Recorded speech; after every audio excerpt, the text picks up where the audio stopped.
All right, so we have a really special episode today. We have a board builder of iconic reputation, having crafted blades for the likes of 8-time world champion Stephanie Gilmore, 3-time world champion Mick, former CT standouts like Owen Wright, Malia Manuel, Bronte McCauley, and Matt Wilkinson. Current CT standouts like Ethan Ewing, Molly Picklum, Liam O'Brien, and Connor O'Leary, as well as upcoming talents like Jacob Wilcox, Taichi Wakita, and Caius King.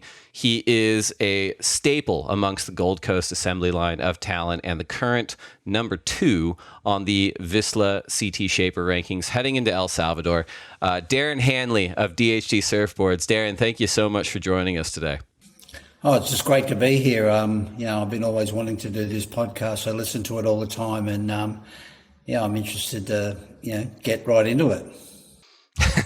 I appreciate that. And we were joking before, and if you've wanted to come on the podcast for a long time, I've wanted to have you on the podcast for a long time. So I'm glad we're finally doing this in episode 156. I had the pleasure of running into you just a few days ago, actually, in Lemoore at the Surf Ranch Pro. But you're back on the Gold Coast, is that right? Yeah, that's correct. Yeah, I had a great time up in Lemoore. Saw a lot of interesting things. I was there from all the testing days all the way through to the end of the event. It was fantastic. Yeah, and I know that you've actually had the good fortune of going over to that wave system with the Australian Olympic team and doing some board testing yourself. Can you tell us a little bit about that and just, from a world-class shaper's perspective, what the technology like a wave system, whether it's up in Lemoore or down in Melbourne or somewhere like that, what that means for you as a board builder from a design standpoint or an innovation standpoint? The first time I went, that was the Olympic team. We went for 7 days and went through all the process of not just my surfers, but all the other surfers that were in the Australian Olympic team, and just to sit there and watch, and also, even better is to catch a few waves yourself and understand how that wave works. And it was fantastic. I mean, that wave pool I'll surf till I'm 100 if I get to surf that wave pool every day because it's so fantastic. But yeah, we really learnt a lot. Wave pools are the future of surfing, I feel. And this last event they had at Lemoore, just the new format and everything, it was so exciting and really good to watch. And those elimination rounds of the night time, the pressure was on, and only 2 waves. It was just fantastic to watch, and everyone that was there really enjoyed it. I don't know the people that were watching on the internet what they saw, but it was fantastic. But as far as surfboard design, it was Owen Wright was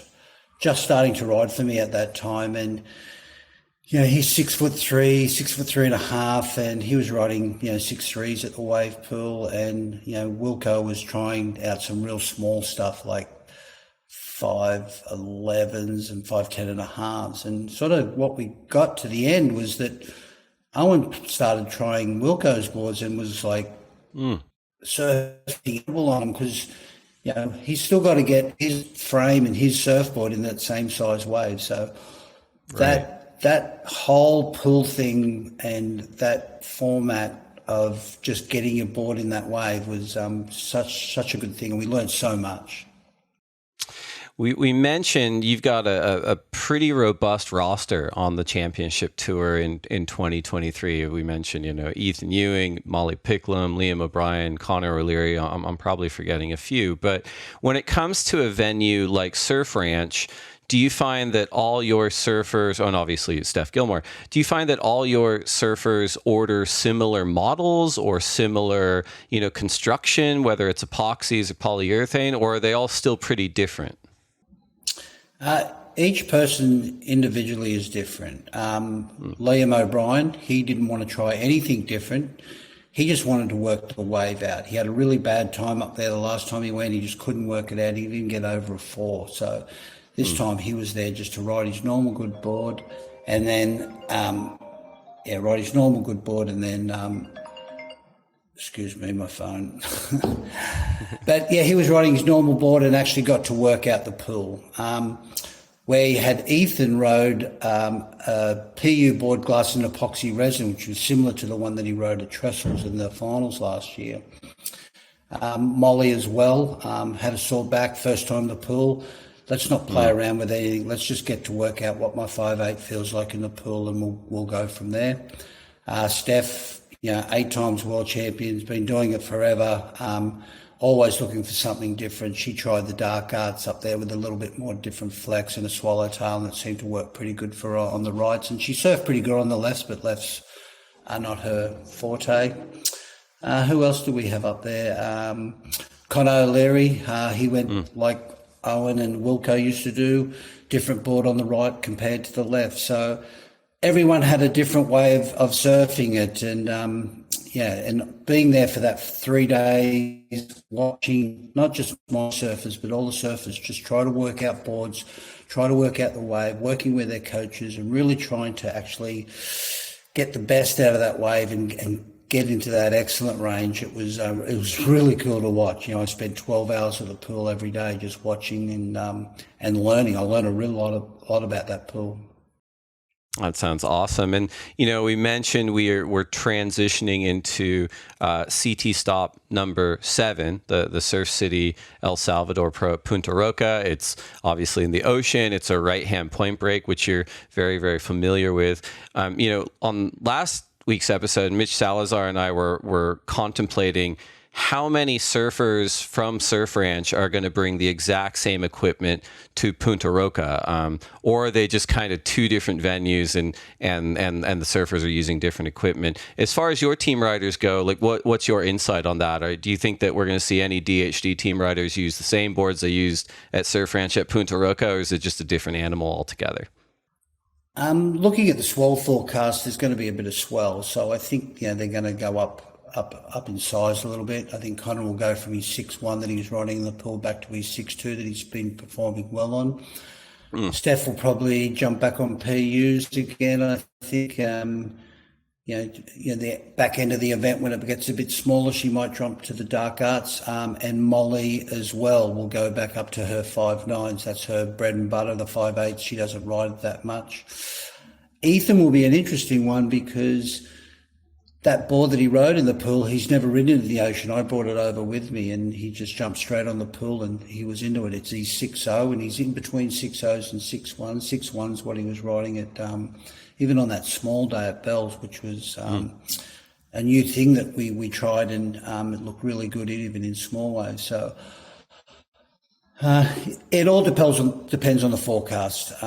If it's the same size as the pool, they'll definitely be on the same sort of boards as the pool.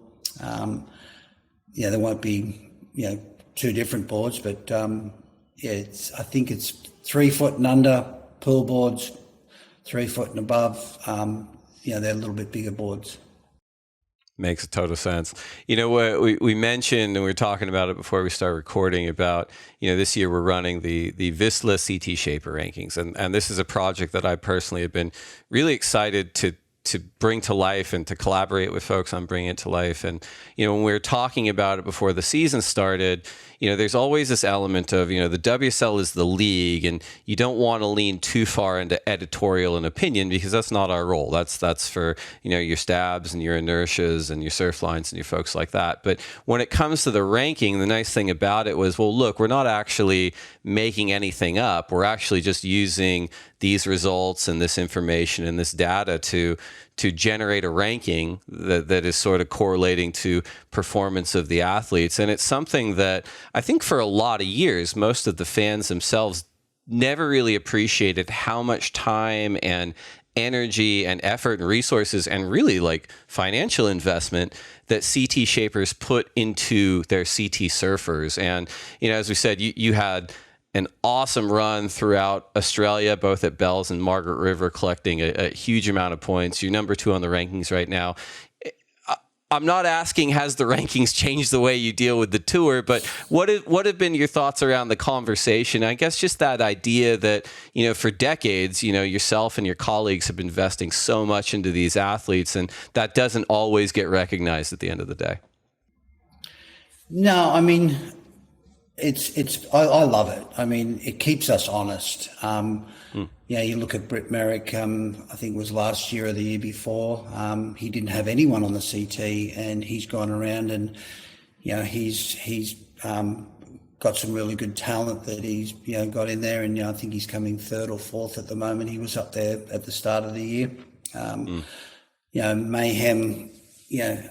For me to be coming first going into the pool, I was actually pretty stoked with that, and I always knew the pool was going to be difficult for me, and I thought Sharp Eye was really going to. That's where they were going to get their jump, and they didn't, which was not great, but it was, that's where it was disappointing, thinking that he was going to leap in front of everyone, and Matt did a great job, and he even said to me, it looks like I got the yellow jersey now, so I thought that was quite funny. But yeah, there's a lot of work goes into it, and most of my surfers, from Mick, Steph, Liam, Molly, Isabella, all those people, they've all, I've got them from 12, 13, 14 years of age and nurtured them all the way up to get them to this top rank, and spend a lot of time with them. With Jacob Wilcox now leading the rankings on the Challenger Series, he's a serious threat when he gets in there. He'll cause some damage when he gets there. So I love it. I love that the banter between the shapers, that's always good, seeing them at the events. We all travel around to the events, not all the events, but most of the events, but it's good, healthy banter. I haven't seen Paizel for a while, so I can't wait to see him and have a dig at him. He's always good to have a laugh with, But yeah, to get acknowledged, to say that, our group of surfers, and the surfers are really engaged in it as well. They're liking that, to see me up at the top of the rankings, and they're going to work even harder, they said, coming into the next two events. So I'm pretty stoked that the whole team sort of, together. But even more is the sort of the unsung heroes, like back at the factory, all my workers. Most of them have been working for me for anywhere from 10 to 25 years. My son actually manages and sprays all the boards now at the factory, and to come back, they watch every contest, while they're working or when they're at home, depending on the time frame. But they're so proud of what they've done, the bit that they've put in. So it's sort of across the whole board. It's been fantastic what you guys have done, and we get the acknowledgement that not just that not so much we deserve, but what the other people really enjoy watching and stuff like that. For sure. And I mean, one of the really cool things about just using it as like a jumping off place for conversation is, you already touched on it. You mentioned, last year, a couple of years ago, Channel Islands, who have so many world titles. It's sort of this storied brand, didn't even have anybody on the championship tour. And they've been able to rebuild. And Britt and his team manager, Brent Powers, have been very vocal about, like, look, we're in a rebuilding phase. It's like sports teams. Mm-hmm. You rise and fall and you got to rebuild. And, JS is another one. For years, he was so dominant. We weren't obviously doing the ranking, and doesn't have a ton of representation on the CT at the moment, which is insane because he's still considered one of the best board builders on the planet. But he had a team that kind of aged up and aged out and retired from the CT. When it comes to you developing your team, obviously you have had Steph, who's been a staple there for such a long time. You had Mick for a number of years. But do you, when you're building your team program, do you think about those peaks and valleys and how best to kind of mitigate the drop off, right? In the sense of, well, I've got really powerful surfers and really accomplished surfers that are aging out. Now I have to backfill them a little bit with developing your Mollys and your Ethans, or is it not as coordinated as I'm making it sound? It's definitely coordinated for me, the way you're talking about it. I feel like that I'm really good at picking talent, and I my lane of just to train talent because it's too hard to work abroad sometimes. I do have a couple of French guys that, Jorgen Kusinov, he's coming 14th in the ratings now, and he's such a good surfer. So he's been easy to deal with. I do like to deal with people that are easy, not hard. But I'm definitely, little Huey Vaughan is the next one coming through. He's a great talent of kids, and I have a few other little kids that are coming through, and I work with the coaches and the managers, and looking for that next person. I'll ask someone like Stace, who's who do you think's the next kid? And he'll tell me, then I'll go and watch him down the beach, or I'll, check out his Instagram and have a look. And there's certain things that I pick that I go, I can help this guy. But it also looks at the other guys like the Conor O'Leary, who was riding for Channel Islands at the time. Mm-hmm. And even Owen was riding for JS. They were looking for something fresh, something new. And there's people like that I feel like I can really help, because, I've been doing this for a long time, and I'm sort of trying to make sure that I can, get the best out of these kids and basically take them up to be a world champion, or at least get in the top 5 at the end of the year. There's, one of the benefits of getting to do this podcast is I get to do research, which is essentially just watching YouTube videos and reading about people I admire. And, there's this great YouTube series that you have, the DHD board stories, that I think you guys put up a couple of years ago. And it's you and Mick Fanning, whom you've had a relationship with for so long. And it feels like Mick has so much influence over the broader surfing world. And I remember this was happening. I think I spoke to Connor right when he was switching from Channel Islands to DHD. I think he came on the podcast, and I said, tell me how that works. Like, what's the TikTok of you swapping over? He's like, I was looking for a different feel, and I was trying different boards. And I remember I was on a DH, and Mick came up and was like, you're really surfing well. And he goes, it's Mick Fanning. He told me I was surfing pretty good. And I thought, what a secret weapon Darren's got, like, in terms of evangelism, to have, Mick going around and being like, yeah, no, those boards work really well for you. And I was wondering if you can give us just a little insight into that. We're going to dive into it more in the next segment, I'm sure, but just the relationship you have with Mick in 2023 as it relates to DHD surfboards. Yeah, I feel like sometimes I have an unfair advantage by having Mick in my corner, because he's incredible. I mean, having him from such a young age and teaching him all about surfboards and stuff like that, and then now he teaches me about surfboards, how to, the speed, the release, the airs, and sort of stuff that I can't do anymore in that high end. But yeah, when Mick talks and we listen. When Mick says we're going to do this, we do it. When Mick says we're going to sponsor this kid, all right, we're going to, because he sees it as well.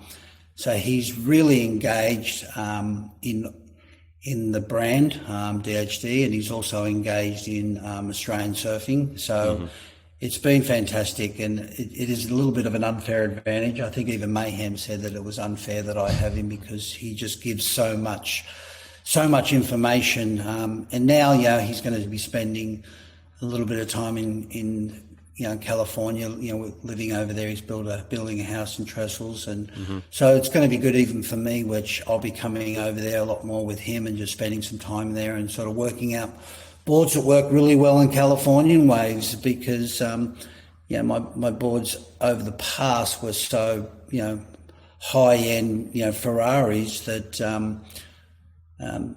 you take them to thinking they're going to work in California, and then you get there and then you get a real wake up call that the boards that I used to make didn't work there, but some of the new models and some of the development and some of the stuff, and this all comes from Mick, is we're making this model, it's going to work on Rilla Trestles. We're going to make this board that makes really good at Huntington. This is what we're going to do for the boards in Hawaii. So he's been fully engaged in it from day dot, and still keeps on telling me, every day about little changes that we can make and little things. He's always got a new model that he wants to bring out, and he was one of the first that used to spend time in the shaping bay and shaping himself boards just to feel what it feels like. And so it's been great. And our relationship, now he's a young family man and stuff like that, and our relationship's fantastic. It's great, and I love going surfing with him down at D-Bar or Snapper, and he clears the water for us all. And so it's been a really good relationship.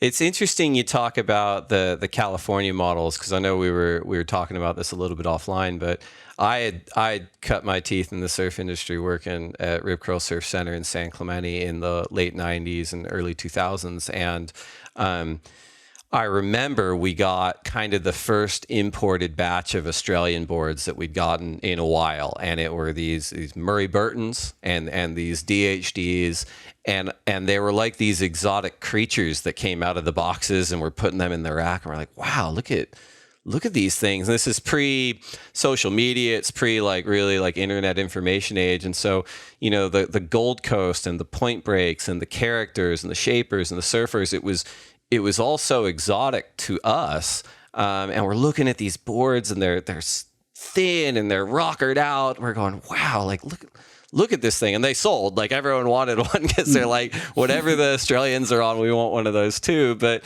I'm curious, if you remember back then, your approach to building boards, and you're building these boards that were probably designed for kind of top to bottom point breaks in Australia. They're coming over. There's softer beach breaks in Southern California. Trestles is a high performance wave, but it's certainly not top to bottom like it is sort of behind the rocket snapper.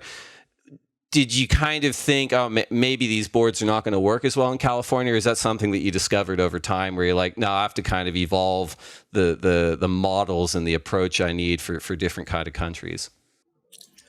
It's a couple of funny stories because, I was doing so well in Australia and I thought, all right, where do we go now? Here we go. I'm off to America. So I packed up 2 board bags. I went to the trade show that was, I forget where it was, but it was up the way from somewhere near LA. I can't remember where it was, and had my own little booth that I paid for, put all my surfboards out, put little koala bears on the noses of them and stuff like that.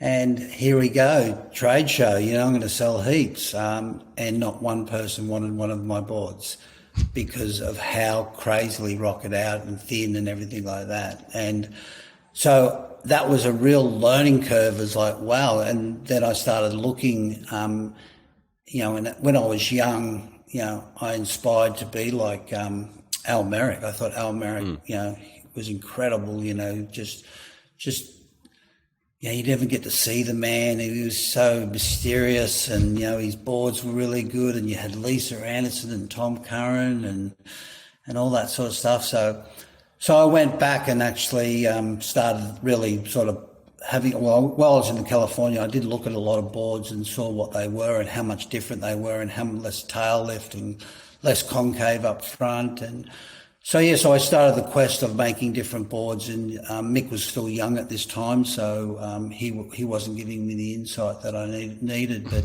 so I slowly just did that, and after that, the Clark foam crash, and there was no blanks in America, and so everyone was scrambling making blanks, and at that time we were making a few little blanks and stuff like that. So we sent a sample up to in that little area where Matt and Timmy Patterson's are. So it went up there, a little sample, and it was a Mick Fanning shape sample. And Matt tells me the story that when that came up there, he goes, there was that many tape measures and eyes that went over that thing just to try to work out what I was doing in Australia. So that was that was probably 5 or 6 years after the first time I went to America. And then that was the stuff that we started playing around with, that I knew that these boards would go good when the waves are okay, and we started slowly making better boards for California, and we started doing quite well over there. Still a very hard market, America, but sure. No, I remember I was working at Rip Curl when Clark Foam closed. I was also freelancing for Evan Slater at Surfing Magazine when that all went down, and he gave me the Clark Foam story, and he paired me with this senior editor from the East Coast, I think Matt Pruitt. Hello, listeners. It is Future Dave here. I'm coming in to correct a mistake here with the power of hindsight. I just said I co-authored the Surfing Magazine story about the Clark Foam closing with Matt Pruitt. That is incorrect. It was Matt Walker. And as soon as I said Pruitt on the podcast, I thought, oh no, I've misspoken here. But I didn't want to derail Darren during the conversation. That said, I also don't want to let it slide. So to correct, it was the wonderful Matt Walker who humored me and mentored me on that 3,000-word article back in 2005. Matt Pruitt is another excellent journalist in his own right. Apologies and thank yous to both of them. okay, back to Darren. And it was like the apocalypse. I remember people would come in thinking there would not be any more surfboards ever. Like, we actually had to put a limit on how many surfboards people could buy out of the retail shop at the time. People would come in and buy 10, thinking they'll never ever get another surfboard. Wow.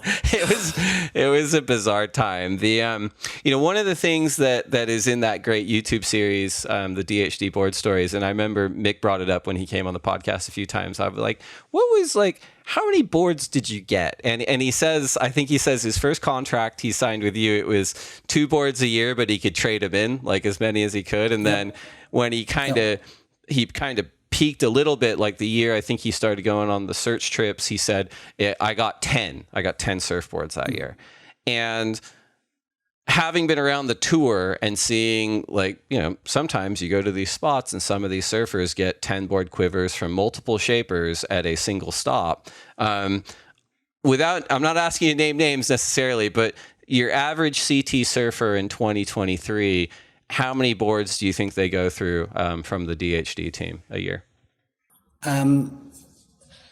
At the moment, like, it's changed a lot. Mick went through a lot of boards. And even Phil McNamara today says that there was boards that Mick rode when his attitude wasn't right. He just wasn't feeling it. He reckoned, Phil used to say that board was going to be a good board, but Mick just didn't give it its time and stuff like that. So that's why he went through so many boards. He was doing like 100 from me, maybe 30 from Decoro. So, that's like 130 boards a year. But these days, someone like Ethan's probably gets the most boards. He's on about, I think last year he got something like 65 boards. And then you get, when Steph won the 2000, what world title? Her 6th world title. She only got 3 boards that year. Oh, wow. But she had boards from the last year. But but she only had 3 new boards that year. And, I love her because her motto is there's no such thing as a bad board. It's just you got to learn how to ride it. Someone like Connor, he's been really good because he's had some good boards. And it's all about those guys spending the time in the shaping bay, me going to the beach, watching them. Communication's really key, like honest communication.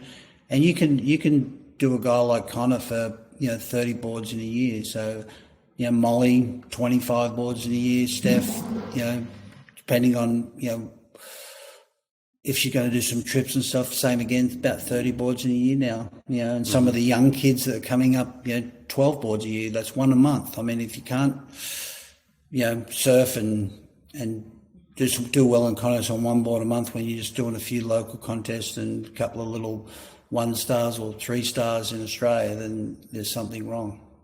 Makes sense. Do you think part of that is maybe just the idea that with the computer shaping just improved consistency? Do you think that has anything to do with it, where it's feeling like the boards that and obviously as you mentioned, like communication with the shaper, spending time in the shaping bay, understanding what you need obviously helps, but do you think the computer component of it has anything to do with that as well? Definitely. Back in those days, those early Mick days, we were using a pentagraph machine, which is, a lot of hand work on it and, doing the plan shapes by hand. So they weren't as consistent, but, you can get some really good boards by doing that because you're sort of going outside of the lane that you're in because you're doing a few different things. So you do get some really good stuff. But now it's consistency with all the CT guys, all the team actually. There's 1 glasser, 1 sander, and 1 shaper. So that consistency is really good. Materials are better, lighter, stronger. You really don't see many people breaking boards these days. I think Ethan's only broken he breaks like 2 or 3 boards in a year. I mean, he doesn't do the big airs and stuff like that, like these guys. He'd have to be one of the bigger, stronger surfers on tour, though. So you'd think that, he would go through them. Well, you should see, the amount of cloth that we have to put on his toe side. It's 1, 2. So there's 4 extra pieces of cloth compared to just a normal stock board on his toe side, so he doesn't punch that out. Interesting. And if we don't do that, he just bends them because he's 85 kilo and he's got some big thighs and butt on him there to push through those boards. So, but yeah, so a lot of that stuff goes into it, and that's why the consistency of those boards is the reason that we don't have to make as many boards for the team these days. Makes total sense. We're going to take a quick break to get a word in from our sponsors, and we'll be right back. All right, so we're back here. We are with Darren Handley from DHD Surfboards. Little known fact about Darren Handley, I think, is that most people understand you as a world-class shaper, but you were also a professional surfer before you were a shaper. But let's wind the clock all the way back. Where were you born? Where did you grow up? What was your home life like when you were younger? I grew up in Kirra, like in the back streets of Kirra. And my dad got me into surfing when I was about 11 years old. I used to have to walk all the way through the back streets, all the way to, surf Kirra. And Kirra used to break a lot back then, with all the cyclone seasons and stuff like that.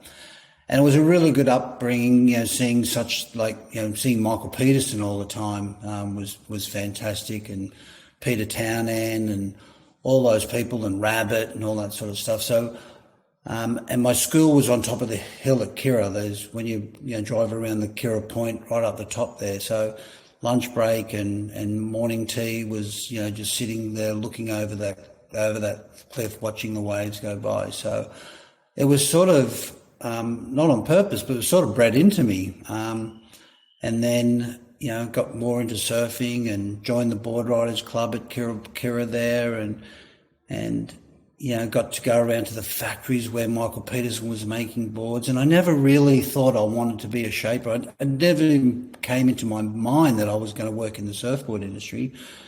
And then I started getting better at surfing and doing the club rounds and doing the Gold Coast sort of surfing sort of scene, and tried to become a pro surfer. And I did that for just doing comps. And the good thing about myself was I was quite fit. I was a very fit person. My dad was always into training, whether it was boxing or running, or I'm quite a fast runner, and so I was quite fit. So when it came to surfing, Kirra swells or contests that were in good waves, I'd always do quite well. And when it came to waves quite small, I was never that good. So I tried that for ages. We used to get government funding, to be on the dole, and my mum said to me one day, she says, "You're not a pro surfer, you're a bum." So she said, "You need to go and get a job." So I went down to where we used to apply for jobs, and here was a job sweeping floors at a surfboard factory. And I went, I could do that. And I went in there and smelt the resin, looked around and went, this is fantastic. And I feel like since that day, I've never worked a day in my life. Which factory was this at? That was Pipe Dream. Yep. With Murray Burton, yeah. So it was just me and Murray and a few other shapers, and, I learned all the trade. I didn't just go straight in there and start shaping.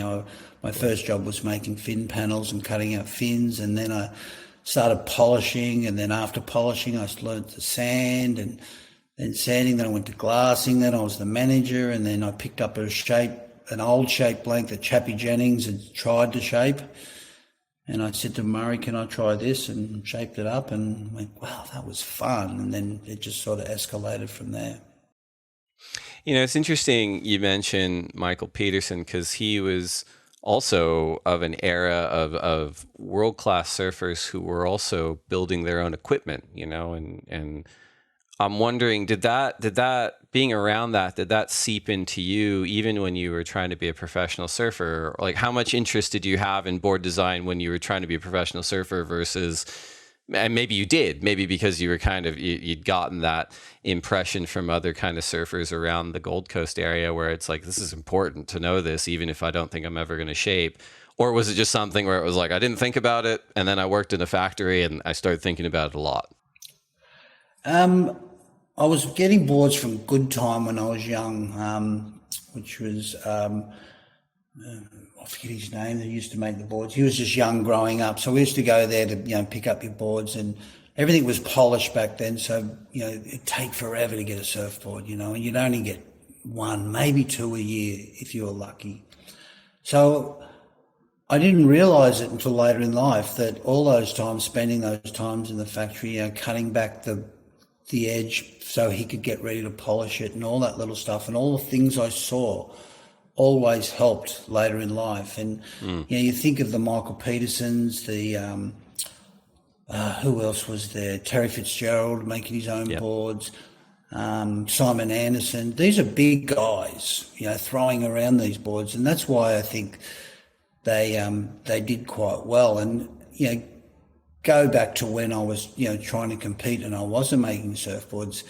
If I was at that time and I knew I knew a little bit of what I knew, I could have made really good boards for myself to actually compete in those small and all those type of waves. But I didn't have that knowledge then, but I have that knowledge now, and that's where I can actually explain that to some of the surfers that I shape for, and explain to them the history and just get it out of their head of what they want to do. Jacob Wilcox, we've put so much effort in him in the last 6 months, and it's really starting to show because he's starting to understand. He's like the Mick Fanning. He's a bit of a sponge. He's listening to everything I say, and he's really engaged in it. And I've put in 110, and he's probably put in 120, and the results show. Yeah, absolutely. It's interesting too, because spoken to Matt Biolis at Mayhem Lost Surfboards, spoken to Marcio Zuvi at Sharp Eye, and Britt Merrick at Channel Islands, and a lot of them have similar trajectories where they start out in the factory. They don't, as you pointed out, they don't come in fully formed and like, here are my boards and here's my logo and I'm on my way. They really work their way up. And all of them kind of have a moment where they decide, I'm going to move from what I've been doing to I'm going to have my own label. And I'm curious if you had a specific moment or period of time when you made that decision, or if it was more of a gradual thing for you. It was a gradual thing. I went in there, eyes wide open, working for Murray, and I loved it. It was, I did 11 years working for Murray, and I just really enjoyed every day of it. In the end, I was shaping all the team boards, and the Pipe Dream brand was huge. On the Gold Coast. It wasn't huge internationally, but it was huge on the Gold Coast.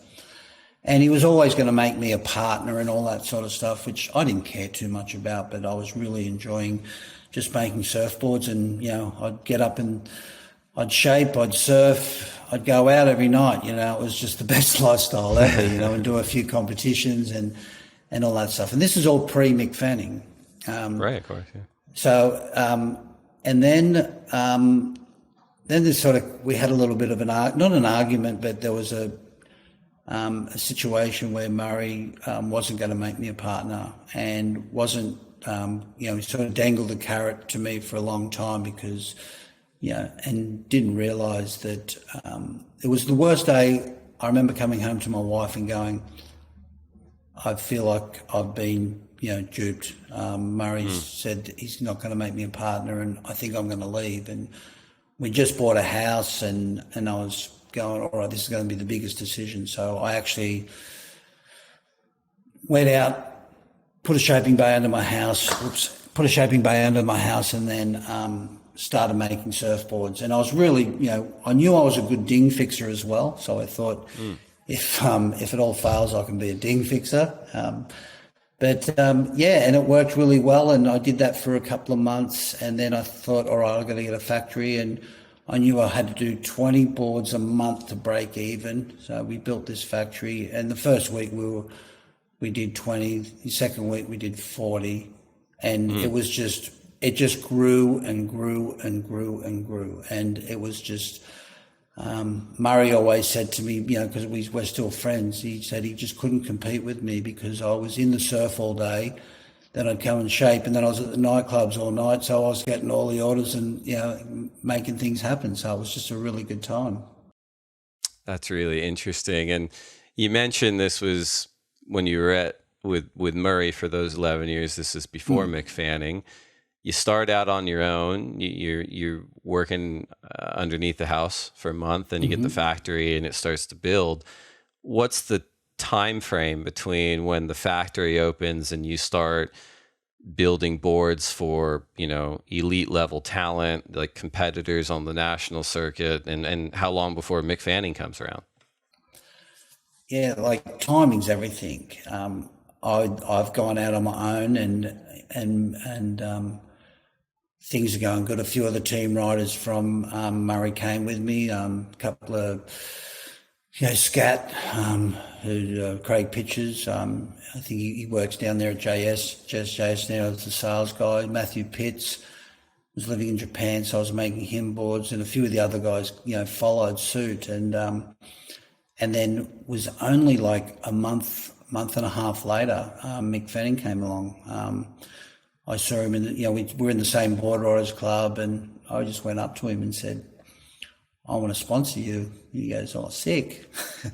And he said, "I'll give you two boards. I'll give you two board swaps." And he's like, "Fantastic." So, and that's how we just met each other perfectly at the same time. I'm coming up and he was coming up, and we just, it's funny.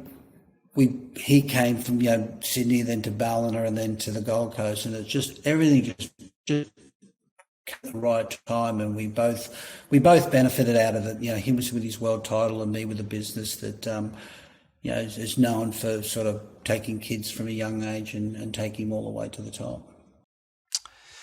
Now, early on, and I'm going to date myself because I just turned 40, but I know a bunch of our listeners are younger than that, and they associate 2012 world champion Joel Parkinson with JS Industries. But very early on, he was on DH. Now, he came down from the Sunshine Coast, I'd imagine, a few years after you connected with Mick.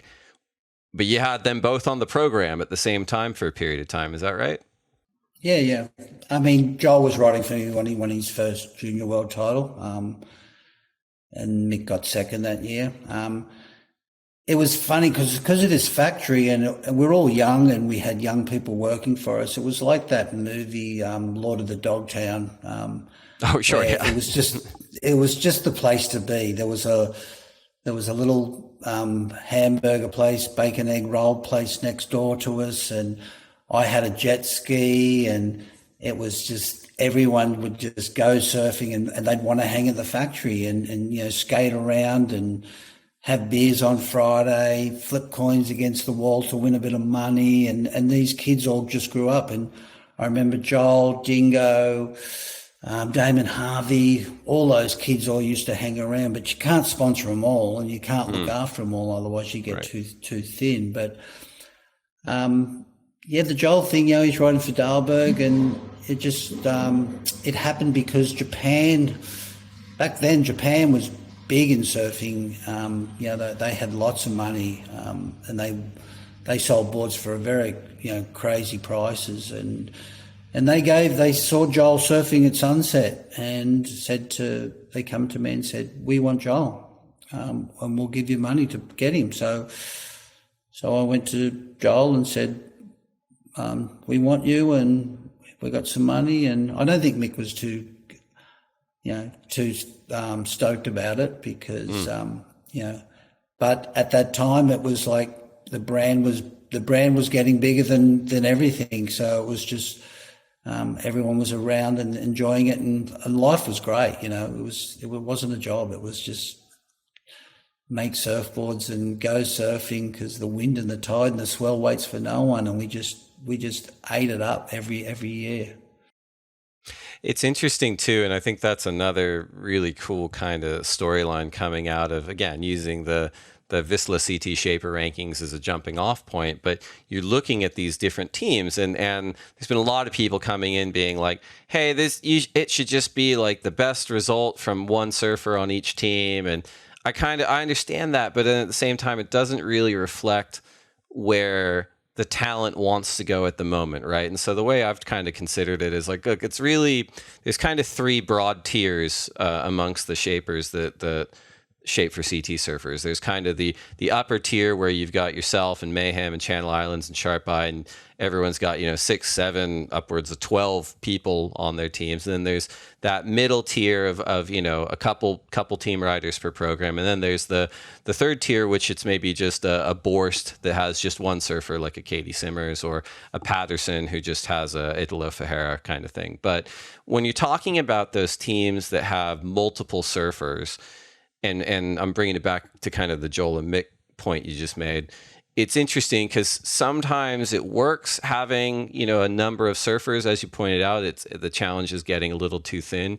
But oftentimes we see, especially when you get those mega talents, that even if there's 6 or 8 people on a team, if there's 1 or 2 that are right there, like pushing for the number 1 spot at whatever level, it's just sometimes hard to manage the relationship because they always expect to be treated as number 1, where it's actually like a competition between them. Is that a fair assessment of kind of how it was with Mick and Joel when they're on the program? Definitely with Mick and Joel. They both wanted the best out of me. And that was probably where if Joel stayed and Mick stayed at that same time when we kept going, it probably would have been different results in world title contentions and all that sort of stuff, because they both would have been getting the thing and they would have cancelled each other out a little bit. And right. I find now, I could go tomorrow, not tomorrow, but I have opportunities over the last year and 18 months where other surfers from other brands that are on the CT want to ride for me, but I just can't do it. There's no benefit. It's just more work. And, we've got, the Ethan and the Molly and the Steph, going for that top 5, and I can't bring another person in to compete against them. And I felt like that's sort of with Sharp Eye sort of situation where they do have, I've got 6 and I think Sharp Eye's got 12. Right. Now, if I had 12, that would be just so difficult to deal with. And I just don't think I would get the results that I'm getting. I don't think that anyone would get, wouldn't get that person at the top. Everyone's sort of trying to get to the top, but you're giving a bit to him. And I don't just talk to him about shaping. I also talk to him about my, 45 years in the industry and watching and remembering the heat from last year at Bell's or the heat from J-Bay, and giving him those insights and giving him my 10 cents worth, because I'm very honest with them. I don't pull any punches, and I tell them how it is. And I think if I had 12 people to try to do that with it, I'd be tired. It'd kill me. Sure, and I don't think we'd get the results that we got. I think quality instead of quantity is sort of the way that I'm looking at this CT rankings at the moment. Makes a ton of sense. Yeah, no, I mean, and it'll be interesting because obviously this is our pilot year, so we're seeing how it all works out. But I've been pretty happy with how it's tracked, just in terms of, results of impact for the surfers, and that's contributing to the ranking. And it's been very cool to see how different programs approach their own teams.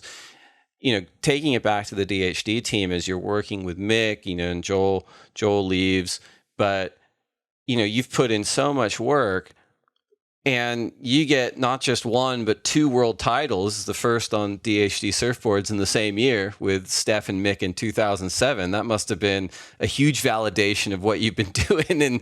And I'm sure on the Mick side of things, it's like that relationship had been so long, and he'd put in so much work, you'd put in so much work. And for sure you'd had a long-standing relationship with Steph at that point, but hers almost felt like it was a fait accompli, like she was going to win a world title. I don't know if any of us thought it would happen that quick, but right away, and you got to celebrate 2 world titles in 2007. Yeah, fantastic year. I've got so many photos of them winning double bells as well, which was always good. But yeah, it makes you feel good. But at the same time, you've got to go back to work the next day. The job's not over, because then there's the next year. But yeah, to do that and have both of them at the same time, I don't know. I'm probably sure Al Merrick did that before. I don't know if anyone's done that as a surfboard brand besides maybe Al? I'd have to have a look at that. Do you know? I'm sure Al had it with Lisa and Kelly a couple times, Kelly, probably. yeah. But no, I'd have to have a look. Because I think Tyler won hers when she was on the Mayhems, when John was on the Pizels before she moved to the Pizels. And I don't think, I think you might be right. But that year was fantastic. And it just, not just for me, but as I said before, the whole factory just, loved it. And the party was incredible, down in Coolangatta or Kirra, where we had the whole car park full. But just to see all the work that everyone's put in from the glass of the sander, the coach, the trainers, Mick, Steph, everything all just came to a head, and it was fantastic for my career, and then just to wind it forward to now that Steph's had 8 and Mick's had 3, and and looking at the stable of surfers I have there with Steph, she's not in the top 5 at the moment, but I'm sure she's going to get there with the next J Bay and El Salvador coming up. I think she won there last year, and then you got Molly that put her at Chopu. She's going to throw herself over the falls at Chopu really good, and she'll be a good surfer in the future, and just even the young girls coming up. Like I shared some waves with Katie Simmons at that wave pool on the ski. Sure. I was on the ski because Steph didn't turn up that first morning, so I got her waves, and just watching her unique lines and stuff. So the women's surfing to me is what's fantastic as well. It's growing, it's incredibly well, and that's why I've sort of put a lot of money, not a lot of money, a lot of time into my stable of girls as well.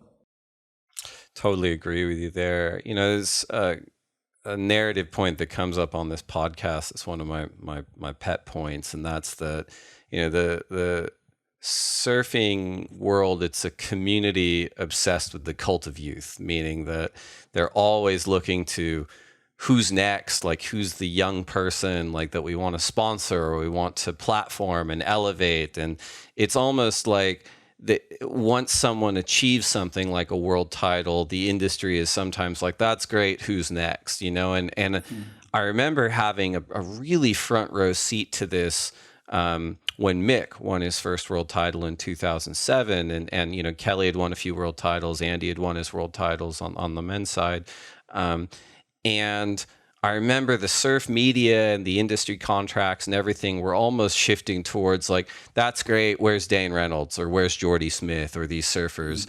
And it wasn't a new phenomenon, but again, having had that front row seat, I almost think Mick is the one that broke that in a way, because he was able to reinvent himself a few times and his surfing a few times. And I remember people in that 2008 year were starting to get really critical of him being, too formulaic or too conservative or, what. And again, I think a lot of the pundits at the time didn't appreciate just how fast and how on rail he was surfing. They were a little bit enamored by the above the lip stuff at the time. But he really put in the work of reinvention multiple times. And I think it really has stood the test of time. One of the components of that reinvention has been what he's done with his equipment. And both you and him have been very open and vocal about the fact that I think you call it an open relationship or an open marriage, right? Where he is, so critical to the DHD program, but he'll famously go and try, boards from Mayhem or boards from someone else and then figure out what that felt like and then bring it back to you. Can you talk to us just a little bit about the open nature of that relationship, and if that was something that was always there from the beginning, or if it was something that you both grew more comfortable with as time went on? As he got into competing on the world level, Phil McNamara has a lot to say about how all this went. We would get together because the season started differently compared now. It started at Snapper, right. So we had that big break from January till I think it was 1st of March. So And we'd go down the beach and Phil would sort of see who's back on tour and who's actually putting in the work and how are we going to beat these guys? What sort of surfing are we going to do? And I'd sit down there and listen to it, and then we'd talk about, all right, what sort of boards are we going to make to do that sort of stuff? So there was a full little triangle of us trying to work out what's going to be, really good. And then Mick would go out and surf and pretending that he was going to surf against Parker, who was on that year, or he's going to surf against whoever it was that was going to be on that year. And so it was already ingrained into his brain that this is how I'm going to surf in, 4 months' time if I get to surf against that surfer. So a lot went into that. But then it came to Mick looking for those certain boards that he needed. Trestles that year there's one board that he run 3 events in, which called the Moneymaker. And he was so far ahead of the game, and sometimes I didn't listen to him, and I punched myself in the head for not listening to certain models that he wanted to do. And then 2 years later, a model from another brand would come out and Mick goes, that's exactly what I was telling you about, Darren. And I go, all right, yeah, you were right again, So he was really ahead of the game, and Phil had a lot to do with teaching Mick what he needed to do in certain conditions, and then Mick would come back to me and teach me on what he needed for certain waves and certain places where he needed his equipment to get him through those, not necessarily always winning, but just keeping him into the quarters, the semis, the finals, and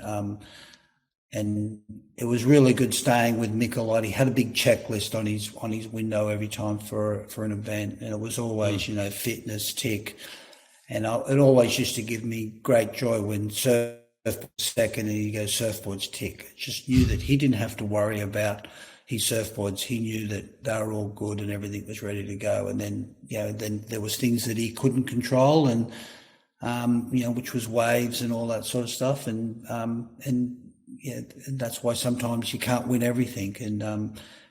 But he did really well, and it was just a good open relationship between Mick, Phil, and myself. And even to this day, Uncle Phil, what we call him, is still in, helping out Ethan a little bit, and Sure. coming down and doing some stuff with Ethan. And, he's still at the Palm Beach school where Mick and Parko and Dingo all went there, still doing teaching the kids how to surf down there, teaching them how to do a bottom turn. So he's still engaged, just like myself, in Australian surfing. So it's been fantastic. And Mick's led that by showing that he's putting in the hard work and working with your shapers, working with your coach, can get you all the way to the top, even if you weren't the best guy at the start, but you became the best guy at the end. I love it. If I'm off doing chores or something, I've been listening to all these like music podcasts where I'm like relitigating all the music I listened to during my formative years. And the context is really good, right? Because it's like, oh man, there was a lot of problems with that music I listened to, so maybe don't anymore. Or even like, I was a little harsh on them back in the day. Now that I know more, I'm going to revisit that. But one of the interesting through lines that I never really recognized, kind of agnostic of the band or even genre, is these journalists are like, look, like a lot of these bands get together in their mid to late teens, maybe early 20s. And so like you name me a healthy marriage that started, when they were in their teens and lasted for 50 years. He's like, people change and they break up and they have fights and stuff. And so bands don't typically last for 100 years. U2 is like an anomaly. That's not supposed to happen. And I bring it up because you and Mick have had such a long-standing relationship. And it seems so healthy. But I'd imagine there were points of tension. And if you could share any of those moments where maybe things got heated or you disagreed on something in particular. Look, there was definitely some heated moments. One, I don't know if I've told this on a podcast before, but one was I wasn't there, and he came into the factory, and this is pre-carbon on the tails. There was no carbon back then; it was just foam and fiberglass. And he came into the factory, and I wasn't there. I don't know where I was, but I was on the coast. I might have been surfing or something. He came in and threw a couple of boards on the ground to the guys in there that were glassing and managing the factory, and goes, and he punched out the tails of both boards, and he's like, if you guys can't get this right, I'm going to go somewhere else. And then they've rung me and told me that Mick's not happy, and so I've gone and seen him and said, what's going on, Mickey? Oh, yeah, I'm sick of punching out my tails. I'm over it. You don't know how long it takes me to sticker up these boards, you know. And I went, well, that's his third world problem right there that he's got. So, but anyway, we worked that out. We put some more cloth on the tail and off we go. But that was just one of those things where Mick was such a professional and he was trying to get everything right. And, and that was sort of the only really big hiccup we had where I went, oh my God, I've actually can't just, rely on our relationship. I've actually got to make sure that I'm doing everything right for Mick, because it's his career in the line if mine and the boys don't treat this 100% perfect. And so that was sort of a wake-up call to myself and to all the guys to actually really think about these surfboards as Mick's, Ferraris, that everything's got to be perfect and get Mick. And Mick got more and more engaged even after that. And this is only when he's probably, I think he just went to Rip Curl after Quicksilver. So he's probably about 17 years old, maybe nearly 18. Yeah. Becoming a young man full of grit. That's great. He did actually tell that same exact story when we talked to him, and he was definitely contrite. He's like, I was talking to Darren and I said, I spent so much time stickering up these boards. And then he said, I hung up, or I left the conversation and I thought about it and I went, man, that's not really, I shouldn't have said that.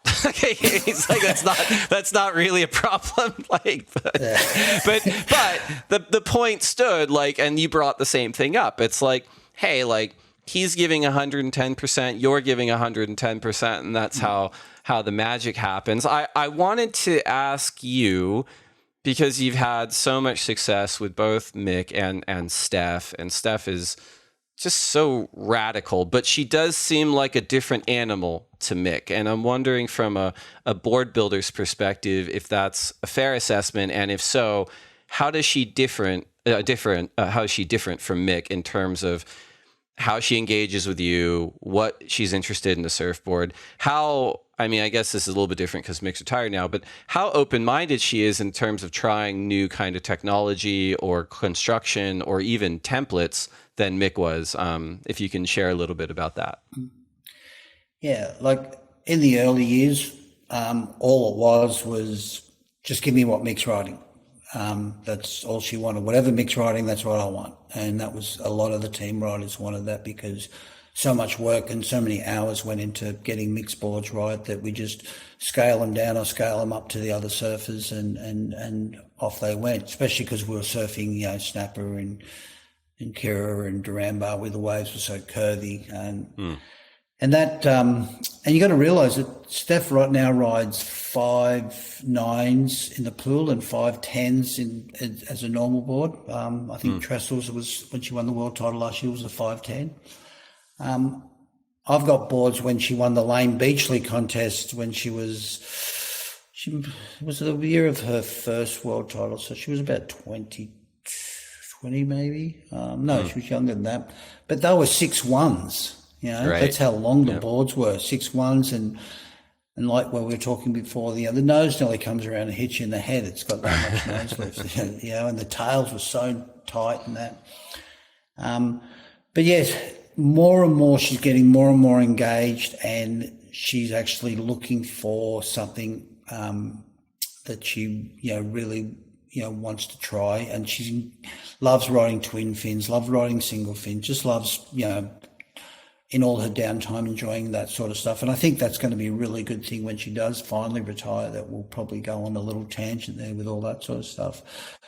But one board, the Cash Cow that she won in Bali a few years, all we keep on doing is reinventing that thing really, and just trying that for her. That's where she knows it's always going to be good. And in between that, we're trying a few square tails, and we try the swallowtail at the pool, and with that dark arts with more flex in it. And it's just something fresh for her because she's, as I said before, she's been doing it for so long. But and she doesn't fluctuate in weight at all. So her boards are always pretty good, and she can just go back and grab. She's got a nice quiver of old boards in there, and she can go back and she can just about grab anything and do quite well on it, as long as it's on a right-hand point. But she's getting more and more engaged in it. We spend a lot of times up at her house, just up there in Coolangatta, and having coffees with her and Harry and Tommy Witts, and we watch footage and we just talk about stuff and chew the fat about surfboards, and then off I go and make her a few more here and there. But as I said, she doesn't get that many boards, so it's just trying to find some different stuff for her. And technology is where she's involved in. We tried some other technology the other week that was surfing perfect green mount. It was like 3 to 5 feet green mount where you just pull in for the whole time, and she didn't even get to do a turn. So in the end, she goes, "I don't know how it went," because I was the whole time. So good problem to have. So right. She's very engaged in new technology and environmentally friendly stuff. So I think the more in the downtimes, I think we'll get more and more involved in that sort of stuff. It's so interesting, and goes back to what we were talking about before, where the surfing world just loves to move on once someone's achieved something. And I'm probably biased because I started just before she won her first world title, 2006, and she won her first world title in 2007. And so I had, I was indoctrinated on the championship tour watching her just surf so well. And, the kind of the public narrative in the last 5 years is like, look, there was Steph and she's still awesome, but now there's Carissa, and now there's Tyler, and now there's this new generation. And even inside the WSL building, we'd have editorial teams or broadcast teams that kind of want to advance that narrative. And I'm like, look, I get it. There's so many more world-class surfers on the CT now than there were when Steph started. But on her day, Steph is still a world title contender, and a world beater. And I remember we've had 2 of the Rip Curl WSL finals at Lowers. The first year, and she got bundled out early in the event, but I kind of thought the women across the board at that first event didn't surf very well. And I remember thinking, geez, if Steph surfed at 70% for her, she probably would have won the world title. And then the conditions weren't as good last year, and she was the 5th seed. And she it looked like she surfed at that level that I expected her at, I anticipated she could surf at, and she wins her 8th world title. And of course, she's accomplished so much in surfing, but I still think when I watch her surf, I'm like, if you want to keep winning world titles, you can for a period of time. And I'm wondering, since you're kind of in the trenches with her, what you think of where her level's at and where her motivation is at in the course of her career. It's very hard for Steph to concentrate for a whole year. That's one of the things that, it's really hard to pin her down and go, she's got so many other great things that she's doing in her life. She's spent a lot of time in Malibu over the last few years, had an apartment there and just hanging out with her girlfriends and, drinking coffees and hanging out with different celebrities and just different parts of the world that she really started enjoying. She started traveling a lot. So the new system that WSL has put out is sort of perfect. She just knows she has to be in that top 5, and then she can actually do what she's done for the last 15, 18 years, is go, all right, it's just one day. I've just got to turn it on for one day. I've got to eat well and get ready. And I think that's what happened last year. The year prior to that, she sort of was a little bit, I felt like, well, I didn't really win the world title, but I'm going here, I think she didn't put 110% into that. I think she's like, she sort of felt, I don't want to take it away from the girl. But then she came into the last year and The credit for me on that is just trying out some different things, and everyone did hear about the cluster and all that sort of where we clustered the fins out, and right, yeah, and even Ethan's dad Bill was going, "What's Steph riding? I've never seen her surf this well." So that surfboard actually motivated her as well. Here's something, she's just come into trestles, which she loves surfing trestles. Her fitness levels were the best they've been. Mm-hmm. She'd been, hanging in Malibu with all her friends. They all came down to watch her. The surfboard was on point. She was on point, and she nearly lost that first heat by just being in the wrong spot, but got that wave at the end. And then it was just like a Rocky movie, dun, dun, dun, dun, dun, off she went. And you got to think Carissa was sitting up there watching this all happen, knowing that Steph's building, and she built and built and built, and she went on and win it. And I think that motivation for her for that one day is very easy for her, but for trying to get her to motivate for a whole year, going, all right, I've got to go here, got to travel there, got to do this, got to do that, is where she probably fails, because she's been doing it for so long, and she's actually watching all the young girls come up and go, I'm going to leave this tour just at the right time, which is going to be in a few, 2, 3, 4 years. Makes sense too. And it's interesting the way you put it too, because I'd imagine that it's not only the design of the one-day event for the world title, but there's also a concentrated off-season now that never really existed before, because the tour kind of stretched out throughout almost the 10 to 11 calendar months, and now it's like start in Hawaii in January, it's going to be over in September, and then October, November, December, that's your off-season. And for someone, as you pointed out, like Steph, who operates in a lot of different circles and has earned all these kind of opportunities, she can use that. But really interesting. We're going to take one more break to get a word in from our sponsors, and we will come back to close out here in just a minute. All right, we're back. We're here with Darren Handley from DHD Surfboards. Darren, appreciate all the stories and insight you've given us so far. It's been fantastic. In 2019, Boxing Day, DHD suffered a tragedy. There was a fire at one of your factories. Can you give us some background on what happened and unfortunately, what was lost in that fire? Yeah, that was a bad day. One of the workers called me. It was probably about 7:00 in the morning on Boxing Day. And Boxing Day in Australia is one of the best days, because that's when the cricket starts, and Australians are into their cricket, and there's a big sailing race here as well in the Sydney Harbour that we all sort of sit down and watch after big Christmas feast. And that my fire's on factory, and so raced down there. I'm about 15 minutes away from the factory, and I thought, it's just something small. And I get down there, and it was quite a big factory, and it was just engaged in so much smoke and fire, and it was only 2 of the workers that were there, and I was in shock, just sitting there back far away, just watching it just all go in flame. I just knew everything was gone, and I'm actually glad it was a Boxing Day. There was no one at work, or sure. And so everything went. There was the stock of everything in there.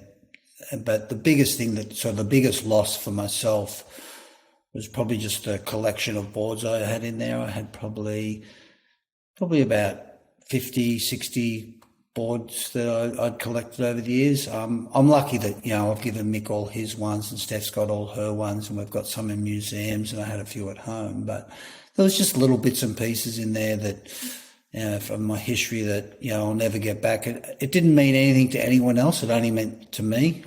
It was stuff that, one day I'd display it somewhere. But the beauty about that is that after that, one of my surfboard collector just reached out on Facebook and said, Darren's lost all his boards. So all these boards started coming back to me. So over the last, year and a half, I've been getting, I've probably gathered about 15 to 20 boards that people have either given to me, or I've given them a carton of beer for them and stuff like that. So So I am slowly getting some of my old logos and boards back, and to me they're great. I rode one the other day. It was fantastic. Fantastic. Just riding something that was wide old, channel bottom, glass on fins, and pintail 6.3 pipe dream logos and stuff. But yeah, it was a bad day, and we just rolled up our sleeves and got into it straight away. So there was that's usually when we have a 2-week break. So there was no 2-week break for myself and some of my other, managers and partners, and we turned the dispatch into where all the shaping bays are, and hit up a few of the glassing companies to glass some extra boards for us. And Matty Herworth from he shapes boards and has a little factory down at Tweed Heads. He offered us his factory. Of course, we had to pay for it, but we got to use his factory for a year while we got on our feet. So we moved all our glasses and sanders down there, and got it going. It wasn't the ideal factory, but we still started making surfboards, and we sort of didn't miss a beat. But it's been probably 12 and a half months now since we've got our new factory going just up in Burleigh Heads there, and we're up and running again. So we're all good. You told that story about how you feel like you have an unfair advantage having Mick Fanning on the program, and you mentioned that he's going to be spending some more time in Southern California as he's building his house in San Clemente. One of the things you talked about earlier in this episode is the idea of having a team and having a global team. It kind of goes back to your point about not wanting to be spread so thin, and you've got a very strong team coming out of Australia. Do you anticipate with Mick's presence in Southern California that there'll be maybe more talents out of Southern California or potentially the US riding DHDs moving up through the QS, CS, and onto the CT? Is that an intentional plan that you have with Mick, or is it something that you could even see happening just kind of organically with his presence here? Look, it's going to be time will tell on that thing. I'm not going over there to try to rule the world. It's like if Matt came here and tried to take over Coolangatta. It just wouldn't happen. But he does have someone making his boards over here, and they do quite well, so that's fine. Mm-hmm. It's just trying to align myself with the right person. Who's right. That person going to be that does manufacture? You've got JS over there now, and nothing gets manufactured in the US. It all gets manufactured in Australia or Thailand, and he's over there in Oceanside, and from the outside looking in, it looks like he's doing quite well. I'm in no hurry to do it. The world economy is not incredible at the moment, and so board builders, it's not like the glory days, like especially with COVID. It was crazy, how many boards people wanted when it was COVID, and like we were talking before with the Clark foam, Sure. So I'm not in a hurry, but I think having Mick and me going there and spending time and surfing trestles and stuff like that, everyone wants something new and something different. Jet Chilling, I remember when I was spending a bit of time there, had some boards. Colo Andino, hit me up for some boards that time, and ended up riding one of them in J Bay in one of the events, and yep. So I used to have Bobby Martinez, riding for me, for a while there, and we had Levi Slauson just recently was riding for us and doing quite well, and because we pulled out of the American manufacturing over there, he's just gone over, which was a perfect fit. He went to Sharp Eye, Mm-hmm. So, but yeah, to answer your question, it's just going to happen organically. I'm not going over there to try to rule the world. I'm just going to go over there, spend some time over there. I really enjoy it down in that San Clemente area. It's really good. I've got some good friends down there. And it's like Coolangatta. It's it's the epicenter of surfboard manufacturing in America, and like Coolangatta is for Australia. So it's a good place to hang and just to surf and hang out with Mick and just see what happens. So, but not saying that I'm not going to make surfboards in America, but I'm actually really going to just feel it out. Make it happen as it happens and not push it. Makes a ton of sense. You've been doing this for decades now, and you've accomplished so much. Looking forward, as one of the best surfboard shapers on the planet, with one of the most recognizable brands, with all the achievements, what still excites you every day about building surfboards? Is it new designs? Is it emerging generations of talent? Is it new construction technologies? Maybe it's none of those things. I'm just curious as to, when you wake up tomorrow and you're like, I'm excited to build surfboards. What are the motivations? There's a couple. One of the biggest motivations for me is Ethan Ewing. It's just watching him surf. I can relate to that type of surfing and just how precise and perfect he is on, in the way that he surfs. And watching him in the warm up days of the pool was just fantastic. I feel so proud that he's riding, and all the work that we've done, it's actually starting to pay off. So him and getting him to a world title is what really drives me at the moment. Also, making sure Molly Picklum, she's another great talent that, helping her get to her goals. So that's one of the, and always has been one of the biggest drives for me. The other thing that's even more is just, at our factory, we have we got the factory that's there, and then we got the office and the showroom, which we have there. And I spend a lot of time in that showroom during the day after, shaping in the morning. And just even yesterday, a customer came in and saw it was me there, and just I pulled my computer out and made a board for him. He's overweight.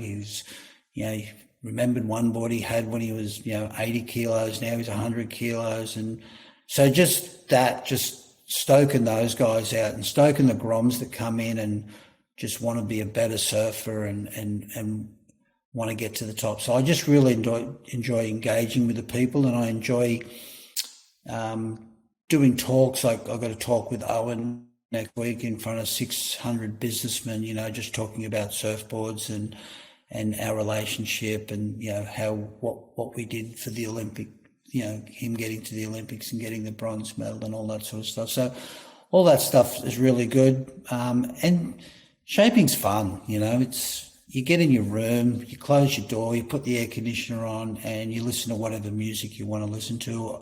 But even better is if there's a contest on, and you just put your computer in, and you can watch the heats and watch them surf while you're shaping boards. And so that's, better than any job that I can think of, than swinging a hammer or, whatever it is. So that's probably what motivates me the most, those two or three things, and it's only just shaping. It's not worrying about, has he paid his account, or is there a problem with this surfboard? It's just shaping, surfing, and hanging with the team riders. Great life. I love it. I think that is one of the most special things about surfing is as supernatural, as your abilities may seem to civilians like myself, or the abilities of your team riders. Someone listening to this podcast can come in off the street, turn up to the showroom, and there you are, and you're like, oh my God, like Oz is here. I can't believe this. Or, they'll paddle out at Duranbah and see Mick Fanning, tearing one off the wall. Like it is a cool community, and I really appreciate your time. Before you go, we did put out a feeler for questions from the Instagram community who follow us at the Lineup Pod. We got a lot of questions for you, but we've whittled it down to 3. First question is from @Reese_dot_Jones, who asks, is this new thruster setup with a smaller middle fin better than a twin fin in mushy conditions? So they must be talking about the new FCS fin that I put out. Definitely better than a twin fin, because you're still going to get your drive in the if you ride a twin fin, you don't get that drive, and in the mushy conditions, you're actually trying to get everything out of your surfboard as you can. by having a back fin, you're going to get that drive to get you from A to B all the way through there. And by reducing the size of that fin, it's also going to give you the freedom to go from one mushy section to the next mushy section. So, yeah, it's definitely better to ride that set of fins than a twin fin in mushy conditions for sure. Very cool. Next question is from PC Zapk, and you actually just brought this up, but they ask, what about music? Is there anything new that you found lately or rediscovered an old favorite? Oh, I love, when you go into my phone and listen to, the music that, the list of music, it's a lot of 80s stuff. And, I listen to a lot of 80s stuff. And even when I was going to Lemoore the other week, I got a nice hire car and I can't believe the radio stations over there. You can just listen to everything. And right, yeah. So I just tuned onto this. I was driving by myself. It's 4.5 hours listening to 80s music the whole way, just singing along. And then I went down to the 60s and 70s. It was fantastic. But to his question, definitely 80s. But when Mick was winning doing his first 2 world titles, he listened to Tool a lot, and that was played in my factory a lot. And that's the motivation when I'm, need a little bit more motivation, I'll listen to some Tool. But besides that, it's a little bit of 80s. And now I live out in the country. I live on 10 acres, so a little bit of country and western sort of every now and then too is sort of, So I'm not really pushed into one genre of music, but they're the 3 that I like listening to the most. I love it. Yeah, it was Tool and Grinspoon, right? That was the other one that Mick listened to. And and I will never forget, I got to go to Mick's retirement party at Bell's, and they had Phil Jameson play. And I was kind of like gobsmacked by how good he was by himself. I was, oh my God. Yeah, I was there. That was great. That was good. Third question is from Noah Purrington, who asks, if aliens brought new surfboard technology, what do you think it would be? That's an interesting question. Oh. Wow. Okay. Well, let's give him a good answer on this one. So most of the people that are making the technology are aliens anyway, like all the blank blowers and stuff like that. But if new technology is coming, it's going to be definitely in blanks, in the core. I think the core of the surfboard is the one that we need to lift the game on. There's been a few different, variable in America. There was something pretty good, a little bit toxic, but I think it's going to be the core. I think it's going to be environmentally friendly, and it's going to be something. If an alien's bringing it, something that we haven't thought about yet. So something that's going to be light, float. Maybe we're going to float on top of the water, and that the middle part's the core's going to make us float on top of the water and something like that. So maybe that's what the aliens are going to bring. So let's hope they come soon. Yeah, for many reasons. No, that was a great answer, and thanks to everyone who wrote in. And at the lineup pod, we're now down to our final segment. This is the lightning round. So these are 10 questions for you to answer as quickly as you can. Okay. If you could only have one board set up for the rest of your life, single fin, twin fin, thruster, quad bonzer, or finless, which would you choose? Thruster. Coffee or tea? Coffee. Burrito or pizza? Burrito. Last book you read? Oh my God. Tracks magazine. Best surf film ever? Son of the Last Surf movie. What is one wave you never have to go back to?